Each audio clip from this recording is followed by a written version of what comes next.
The crystalline spires of New Damascus glinted like frozen tears under the pale light of its three moons. Dr. Nurav Kadri stood at his laboratory window, watching his 8-year-old daughter Saren practice calligraphy in their small garden below. Her brush moved with careful precision across the smart paper, leaving trails of luminescent ink that would fade within hours, a safety measure implemented by the Stellar Dominion to prevent the spread of seditious art. "Papa, look," Saren called out, holding up her work. "I drew the Guardian's armor different today." Nurav's heart skipped a beat. The Guardian mechs were the Dominion's holy warriors, their designs considered sacred and unalterable. But there in Saren's innocent artwork, their traditionally stark white armor bore swirling patterns of stars and nebulae beautiful but forbidden. "It's lovely, little star," he said softly, "but remember what we discussed about the Guardian's proper appearance." He glanced nervously at the surveillance drones that regularly patrolled their sector, hoping none had captured the image. Saren pouted, "But they're so boring all white. The stars make them prettier, like they're actually protecting the galaxy instead of just standing there being scary." Before Nurev could respond, a shadow fell across the garden. A Guardian mech stood at their property line, its 15-meter frame looming over their modest home. The cockpit opened to reveal Enforcer Talos, his augmented eyes scanning the scene with mechanical precision. "Dr. Kadri," the Enforcer's voice boomed through external speakers, "your work on the neural interface systems has fallen behind schedule. The Dominion requires results." Nurev stepped protectively between the mech and his daughter. "The integration of human consciousness with artificial systems is delicate work, Enforcer. Rush it, and we risk complete neural collapse in the pilots." "The Dominion's patience is not infinite," Talos warned. His augmented gaze fixed on Saren's drawing and his expression hardened. "What is this blasphemy?" "Just a child's drawing," Nurev said quickly. "It will fade within the hour as regulated." "Art must serve order," Talos declared. "This deviation suggests dangerous independent thinking. Perhaps your domestic situation is affecting your work efficiency, Doctor." The threat in those words was clear. Nurev had seen other researchers reassigned when their families were deemed distracting. Some disappeared entirely. "I assure you my dedication to the project is absolute," Nurev said, forcing his voice to remain steady. "Saren, come inside now. It's time for your studies." That evening, as Nurev tucked his daughter into bed, she asked, "Papa, why don't the Guardians protect everyone? In my history texts, it says they're supposed to be like angels." Nurev chose his words carefully. "Sometimes, little star, those with power forget why they were given it in the first place, but we must be wise in how we remind them." "Is that why you're building the special machine, to remind them?" Nurev froze. He had never told Saren about his secret work, the neural interface he was developing not for the Dominion but for the Resistance. "What machine do you mean, sweetheart?" "The one in your hidden lab. I saw it last week when I was playing hide-and-seek with my drone friend. It looks like a sleeping Guardian but different, more human." Terror gripped Nurev's heart. If she had seen it, there was a chance the surveillance systems had too. "Saren, listen to me very carefully. You must never speak of that again, not to anyone, promise me." But it was too late. The next morning, 3 Guardian mechs surrounded their home. Enforcer Talos's voice echoed through the neighborhood. "Dr. Nurev Kadri, you and your dependent are charged with sedition against the Stellar Dominion. Surrender for immediate judgment." Nurev ran to Saren's room but found only an empty bed and an open window. Outside, he heard his daughter's voice. "Your armors should have stars on them, then maybe you wouldn't be so mean." "Saren, no." Nurev burst out of the house to see his daughter standing defiantly before the Guardians, holding up her glowing artwork like a shield. "Judgment rendered," Talos announced. "The child displays irredeemable corruption of thought, standard purification protocols authorized." Time seemed to slow as the Guardian's weapon arm raised. Nurev ran, knowing he would be too late. The last thing he heard was Saren's voice, still brave, "Papa, I made them prettier." The blast left nothing but ashes and the fading glow of her final drawing. That night in his hidden laboratory deep beneath the ruins of old Damascus, Nurev stood before his secret project. The prototype neural interface would allow a pilot to merge completely with a mech, sharing not just control but consciousness itself. The Dominion wanted it to create perfect, emotionless warriors. They never imagined it could also channel grief, love, and rage. "Your art will not fade, little star," he whispered, pressing his hand against the metal chest of his creation. "I will paint it across the stars themselves and they will never forget." He began to make modifications to the interface, no longer caring about neural stability or pilot survival rates. The Resistance would need a weapon that could match the Guardians. They would need a nightmare that could fight angels. In the darkness of his lab, surrounded by tools and tears, Dr. Nurav Kadri started planning his revenge. Not just for Saren, but for every child who had ever dared to imagine a more beautiful world than the one the Dominion demanded. The mech before him would be his masterpiece, a machine that could channel human emotion into devastating power. He would name it Starchild, and its armor would shine with all the colors his daughter had dreamed of painting across the heavens. In the distance, Guardian mechs continued their patrol, their white armor gleaming coldly in the moonlight, unaware that their days of unchallenged dominion were numbered. Soon, they would learn what happened when you killed an artist before her work was finished. Her father would complete it for her in steel and thunder and vengeance. 6 months after Saren's death, the underground laboratory had become Dr. Nurav Kadri's entire world. The walls were covered with holographic schematics and half-finished calculations, all centered around the towering form of Starchild, its incomplete frame casting long shadows in the dim light.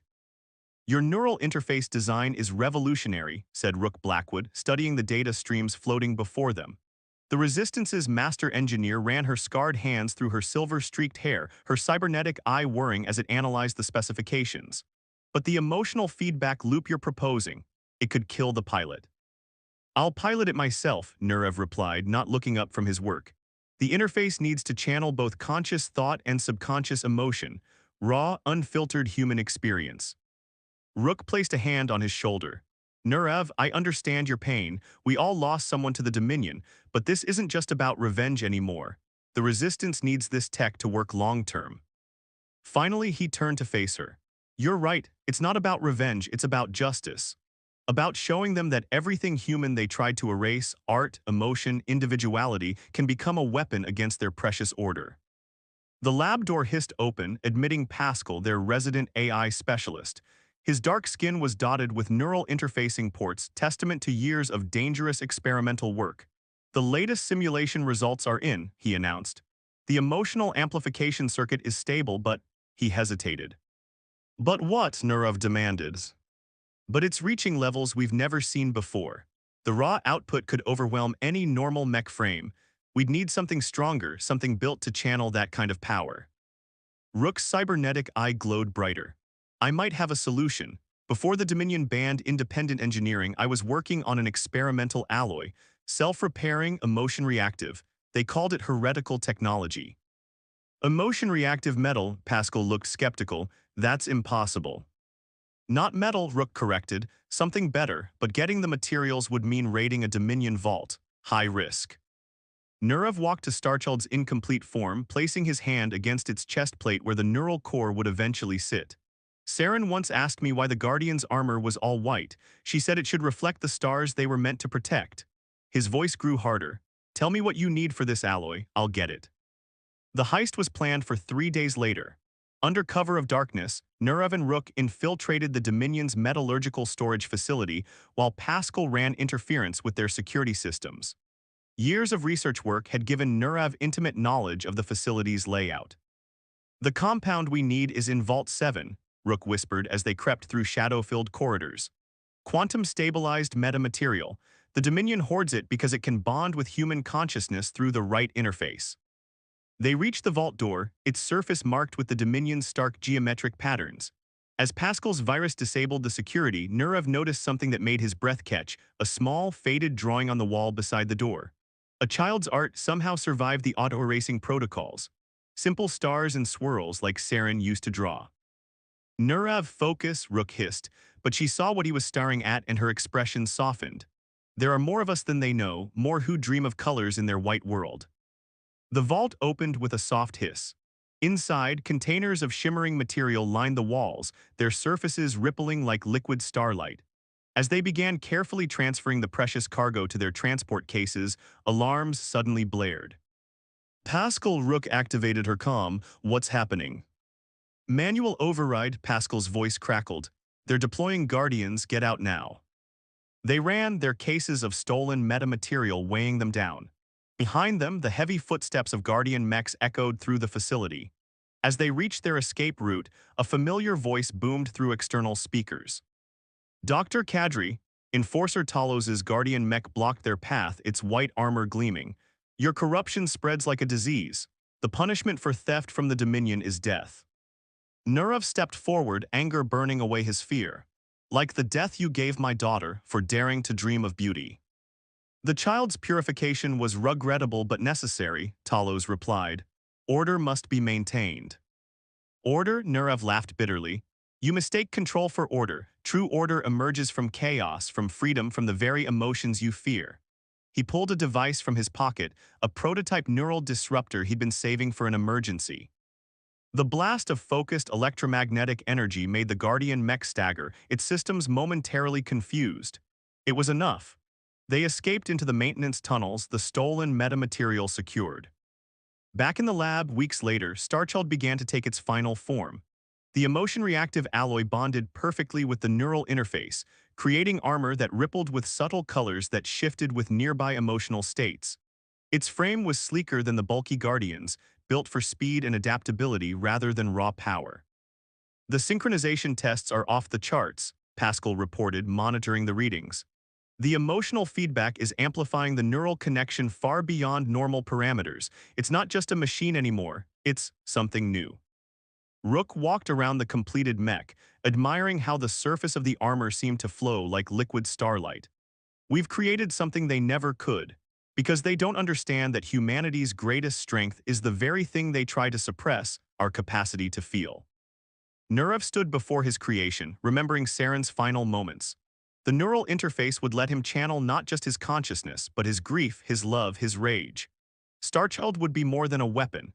It would be a testament to everything the Dominion feared, art and emotion and human unpredictability given form in metal and light. The Resistance leaders want a demonstration, Rook said softly. They're gathering in the old crystal mines next week. If we can show them what Starchild can do, then we'll have support for a full uprising, Pascal finished. But Nurav, are you sure you're ready? The emotional load of the interface. Nurav touched the chest plate of his creation, watching colors swirl beneath his fingers like paint on his daughter's smart paper. I'm ready. It's time to show the Dominion that their greatest mistake wasn't letting us keep our emotions. His voice hardened with determination. Their greatest mistake was giving us something worth fighting for. Above them, through layers of rock and secrecy, the Guardians continued their patrols of New Damascus, their white armor stark against the night sky. Soon, they would face something they had never been programmed to understand, a machine built not to suppress emotion, but to turn it into unstoppable force. Soon, they would learn why you should never kill an artist's child. The crystal mines beneath New Damascus hummed with tense energy as resistance fighters gathered in the vast underground chamber. Starchild stood in the center, its armor shifting with subtle colors that reflected the anxiety and hope of the crowd. Dr. Nurav Kadri felt their eyes on him as he prepared for the neural link. Remember, Rook said, helping him into the interface cradle, the emotional feedback will be intense. Don't fight it. Let it flow through you and into Starchild. Her cybernetic eye whirred as she made final adjustments. Pascal monitored the startup sequence from his control station. Neural handshake initiating in 3, 2, 1. The world exploded into light and sensation as Nurav's consciousness merged with Starchild. It was different from any simulator run. The emotion-reactive alloy sang with shared purpose, memories of Saren flowing through its circuits like liquid starlight. He wasn't piloting the mech. They were becoming one being forged in grief and determination. Neural bridge stable, Pascal announced, but his voice seemed distant. Emotional synchronization at extraordinary levels. Nurav, how do you feel? Through Starchild's external speakers, Nurav's voice resonated with metallic undertones. I feel everything. The demonstration was meant to be controlled, simple movement tests, weapon systems checks. But fate had other plans. Emergency alerts suddenly blared through the underground complex. Multiple Guardian signatures incoming, Rook shouted. They found us. They're deploying through the old mining tunnels. The Resistance fighters scrambled for battle positions, but their weapons would be useless against Guardian mechs. Fear rippled through the crowd, and Nurav felt it amplified through Starchild's emotional interface. But instead of overwhelming him, it focused his resolve. Get everyone to the emergency exits, he commanded. I'll hold them off. That's suicide, Pascal protested. There are at least 5 guardians. Trust in what we built, Nurev replied, feeling Starchild's systems harmonize perfectly with his emotional state. Trust in the power of everything they tried to suppress. The first Guardian burst through the tunnel entrance, its white armor gleaming harshly under the crystal formations. Enforcer Talos's voice boomed, "Resistance elements prepare for purification. This facility is now under." He never finished. Starchild moved with impossible speed, emotion-reactive alloy flowing like water as it crossed the chamber in a heartbeat. The Guardian's standard combat protocols couldn't track the organic, unpredictable movement. Before Talos could react, Starchild's fist, glowing with swirling nebula patterns, punched through his mech's chest plate. "Impossible," Talos gasped. "Our armor was built to resist conventional weapons," Nurev finished through Starchild's speakers. "But this isn't a weapon, it's a father's grief given form." The remaining Guardians attacked in formation, their energy weapons filling the chamber with deadly light. But where they were rigid and programmed, Starchild was fluid and instinctive. The emotional interface let Nurev react faster than thought, each movement powered by years of suppressed feeling. Resistance fighters paused in their evacuation, watching in awe as Starchild danced between enemy attacks. Its armor rippled with aurora-like colors, each shift corresponding to a different emotional state channeled into combat power. When rage fueled its movements, the colors burned red and orange. When protective instincts flared, they shifted to deep blues and purples. A Guardian's energy blade sliced towards Starchild's head, but the emotion-reactive alloy hardened instantly, guided by Nurev's survival instinct. The blade shattered. Starchild grabbed the broken weapon and, in a move no combat computer could have predicted, hurled it through another Guardian's cockpit. "This is impossible," one of the Guardian pilots shouted. "It violates all combat logic." "That's the point," Nurev replied, feeling Saren's memory burn bright in his mind. "You built your perfection on suppressed emotion. We built our strength from embracing it." The battle turned the crystal mine into a lightshow of energy weapons and flowing colors. Where the Guardians struck with mechanical precision, Starchild responded with fluid grace. Each attack was turned aside, each strategy countered by pure human intuition enhanced by grief and love and rage. Pascal's voice crackled through the comm. "Nurev, the emotional feedback levels are off the charts. The interface was never meant to channel this much raw feeling." "Then we'll break another of their rules," Nurev growled. "The rule that says there's a limit to what emotion can achieve." He opened himself fully to the neural link, letting every memory of Saren flow through Starchild's systems. The mech's armor erupted in brilliant colors, each panel becoming a canvas for swirling nebulae and shooting stars, his daughter's art recreated in living metal. The remaining Guardians stumbled back, their sensors overwhelmed by energy readings they couldn't classify. In that moment of hesitation, Starchild struck. Its hands, trailing streams of luminescent alloy, tore through white armor like paper. Within moments, the chamber fell silent except for the hum of Starchild's systems and the distant sound of evacuating refugees. Rook's voice came through the comm, filled with wonder. "Nurev, you did it. But how? The emotional load should have burned out your neural pathways." Through the interface, Nurev smiled. "Because this isn't just my emotion anymore. It's every parent who lost a child to their order, every artist whose work they erased, every dreamer they tried to silence. Starchild isn't a weapon, it's a testament." As Resistance medics secured the captured Guardian pilots, word of the battle was already spreading through hidden channels across New Damascus. Recordings showing a color-shifting mech defeating multiple Guardians would soon reach every colony world. But most importantly, the surviving Guardian pilots had seen something that would shake the Dominion's foundation.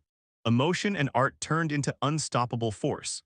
Their perfect order had been broken not by superior technology, but by the very human qualities they despised. "The Dominion will respond with everything they have," Pascal warned as they began evacuating the compromised base. "They'll send their elite units, probably the High Arbiter himself." "Good," Nurev replied, feeling Starchild's systems pulse in harmony with his determination. "Let them come. Let them see what happens when you push humanity too far. When you kill our children, erase our art, try to stamp out our spirit." He looked up through the crystal ceiling at the stars above, the same stars Saren had wanted to paint across the Guardian's armor. Soon, her dream would be realized in a way she never could have imagined.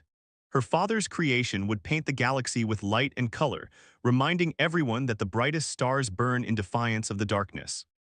We've given them something they've never faced before, Rook observed, watching Starchild's armor continue to shift with flowing patterns. A machine that runs on the one thing they can't control or predict.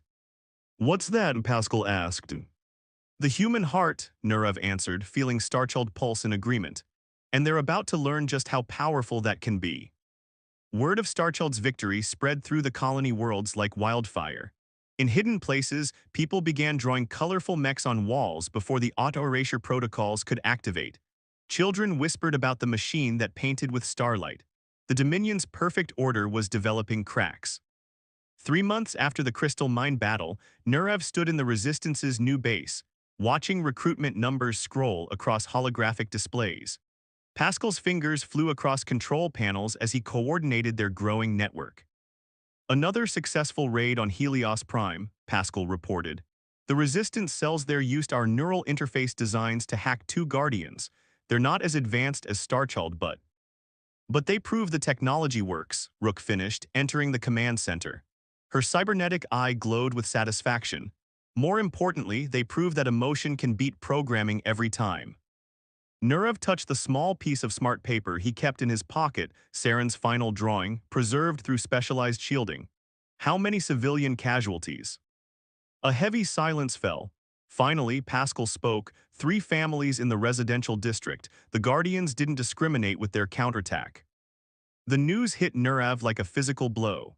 Through his constant low-level connection with Starchild, he felt the mech's armor shift colors in response to his pain. More children dead, more families destroyed, just like. Don't, Rook said sharply, recognizing his expression. Don't blame yourself. The Dominion chooses to respond with maximum force. That's not on you. Isn't it? Nurev turned to face his friends. We're using my technology, my strategies. Every parent who loses a child in this fight is lost because of their cruelty, not our resistance, Pascal interrupted. The Dominion made this inevitable when they decided to rule through fear. Before Nurev could respond, alarms blared. A communications officer rushed in, priority message from New Venus Colony. High Arbiter Lysander is personally leading a purge. The holographic displays filled with footage of a massive white and gold mech twice the size of a standard Guardian. It moved with terrible grace through New Venus's crystal forests, methodically destroying everything in its path. Its armor bore the Dominion's geometric patterns raised in gold relief, the eternal crown, most powerful war machine ever created. The High Arbiter claims this is punishment for harboring resistance sympathizers, the officer reported. He's demanding we surrender Starchild's technology or he'll continue to other colonies. Nurev felt cold rage build inside him, echoed by Starchild's systems as the mech's armor began to pulse with deep crimson patterns. But beneath the anger was something else: recognition. The Eternal Crown's movements were hauntingly familiar. That's my original neural interface design, he breathed. From before Saren, they must have recovered my early research data. Rook's organic eye widened. You mean? The High Arbiter is using a primitive version of the same system that powers Starchild, but without the emotional components, without true synchronization. Nurev's voice hardened. He's twisting it into everything we fought against. The decision crystallized in his mind. Through the neural link, he felt Starchild resonate with his resolve. Plot a course to New Venus. I'm going to show the High Arbiter what this technology was really meant to be. That's suicide, Pascal protested. The Eternal Crown has triple-layered shields, experimental weapons. And a neural interface that can't process human emotion, Nurev finished, just like its pilot. Later, as they prepared for launch, Rook found Nurev in Starchild's maintenance bay. The massive mech's armor swirled with subtle patterns of blue and gold, anticipation mixed with determination. The Resistance needs you, she said quietly. Don't throw your life away in single combat. Nurev ran his hand along Starchild's emotion-reactive alloy, feeling it respond to his touch. What the Resistance needs is hope, proof that even their strongest weapons can be overcome by what makes us human. He smiled sadly. Saren taught me that. Her art showed what they could never understand, that true strength comes from embracing our capacity to feel, to create, to love. And if you fall, then I fall knowing I fought for everything she believed in, everything they tried to stamp out. He looked up at his creation, seeing not just a weapon but a canvas for humanity's defiance. But I don't think I will fall, because I'm not fighting with just my skills or technology. He opened his hand, revealing Saren's preserved drawing. I'm fighting with the strength of a father's love, and that's something their perfect order can never match. As Starchild prepared for launch, Resistance members gathered to watch. Many had lost family to the Dominion. All had suffered under their rigid control. They saw in the color shifting mech a symbol of everything they were fighting for: the right to feel, to create, to be imperfectly human. The launch countdown began, and Nurev felt Starchild's systems align with his consciousness. Through their shared neural link, emotions flowed like light through crystal. Grief and love, rage and hope, all channeled into pure purpose. Saren once said the Guardians should reflect the stars they were meant to protect, he whispered as final checks completed. Well, my little artist, let's paint the sky with your defiance. Starchild's engines ignited, and father and machine rose together toward their destiny, leaving a trail of luminescent colors across the night sky. Behind them, the Resistance watched in hope. Before them waited the High Arbiter and his eternal crown, the ultimate expression of the Dominion's cold perfection. The final battle for humanity's soul was about to begin. The crystal forests of New Venus stretched below like a sea of frozen light as Starchild descended through the atmosphere. Each crystal spire reflected the mech's shifting colors, creating a dance of light that seemed to herald its arrival. In the distance, columns of smoke rose from the High Arbiter's path of destruction. Through the neural link, Nurev felt Starchild's systems align perfectly with his emotional state. The emotion-reactive alloy flowed like liquid starlight, each panel becoming a canvas for swirling nebulae and constellations. His daughter's art, written in living metal. High Arbiter Lysander, he broadcast on open channels. Your rampage ends here. The response came immediately, accompanied by the sight of the eternal crown rising from the crystal forest. Its white and gold armor gleamed with cold perfection, every line expressing the Dominion's obsession with order. Dr. Kadri, Lysander's voice was cultured, almost gentle. Your emotional corruption of my neural interface design is an affront to perfection. Surrender now and your death will be quick. My design, Nurev felt anger pulse through Starchild's systems. You stole an incomplete prototype. You took something meant to enhance human consciousness and stripped away everything that makes us human. The Eternal Crown's weapons powered up, filling the air with humming energy. Humanity is a flawed equation. Your emotions make you weak, unpredictable. The Dominion brings perfect order. Perfect order, Nurev thought of Saren's final moments of her brave defiance. Let me show you the power of imperfection. The battle began like a dance. The Eternal Crown moved with flawless precision, each attack calculated to maximum efficiency. But Starchild responded with fluid grace, emotion-reactive alloy flowing like water to absorb or deflect each strike. Where Lysander's machine was bound by programming, Nurev's creation moved with pure human intuition. Impossible, Lysander growled as another perfect combination failed to land. My combat algorithms are flawless. That's your weakness, Nurev replied, feeling Starchild pulse with shared purpose. You can only act according to program, we act from our hearts. Crystal spires shattered as the two titans clashed. The Eternal Crown's energy blade met Starchild's emotion-charged armor in explosions of light. Each impact sent cascades of color rippling across the battlefield, as if the very air was becoming a canvas. But slowly, inevitably, the battle's tide began to turn. The High Arbiter's perfect sequences couldn't adapt to Starchild's unpredictable movements. Each emotion Nurev channeled through the neural interface produced new patterns, new strategies that no algorithm could predict. Your order is built on suppression, Nurev said as Starchild caught the Eternal Crown's blade bare-handed, emotion-reactive alloy hardening to impossible strength. But creation comes from chaos, from feeling, from the very things you fear. The armor began to crack under Starchild's grip, golden patterns splitting like broken glass. Through the neural link, Nurev poured every memory of Saren into the emotion-reactive alloy. It responded by erupting in brilliant auroras of color, each panel becoming a painting of defiance. What is this power? Lysander's voice held something new: fear. This is what you never understood. Starchild's free hand began to glow with concentrated energy, channeling not just power but pure emotion. Art isn't weakness, feeling isn't disorder, they're the source of our greatest strength. The final blow shattered the Eternal Crown's perfect symmetry. As the mighty mech fell, its white armor cracking, Nurev broadcast one last message. You killed my daughter for daring to dream of a more beautiful world. This is her answer, her art, written in your destruction. Across New Venus, resistance fighters emerged from hiding to see the eternal crown broken among the crystals. Above it stood Starchild, its armor shifting through all the colors of creation, each pattern a testament to humanity's defiance. In the aftermath, as liberation forces secured the colony, Rook and Pascal arrived to find Nurav standing before his fallen opponent. The High Arbiter had survived, his perfect composure finally broken. "I don't understand," Lysander whispered. "The equations, the programs, they were perfect." "That's why you lost," Nurav replied softly. "Perfect things can't grow, can't adapt, can't love." He touched the piece of preserved smart paper in his pocket. "My daughter taught me that perfection isn't found in order but in the courage to create something new." The news of the High Arbiter's defeat spread faster than light across the colony worlds. Everywhere, people began to draw, to create, to feel openly for the first time in generations. The Dominion's power was broken not by superior technology, but by the very human qualities they had tried to suppress. Months later, as the last Dominion strongholds fell, Nurav stood in a new garden on New Damascus. Children played freely, drawing colorful patterns that no longer faded away. Above them, Starchild stood watch, its armor constantly shifting to reflect the emotions of the people it now protected. Rook found him there, watching a young girl draw mechs with swirling stars on their armor. "She reminds you of Saren."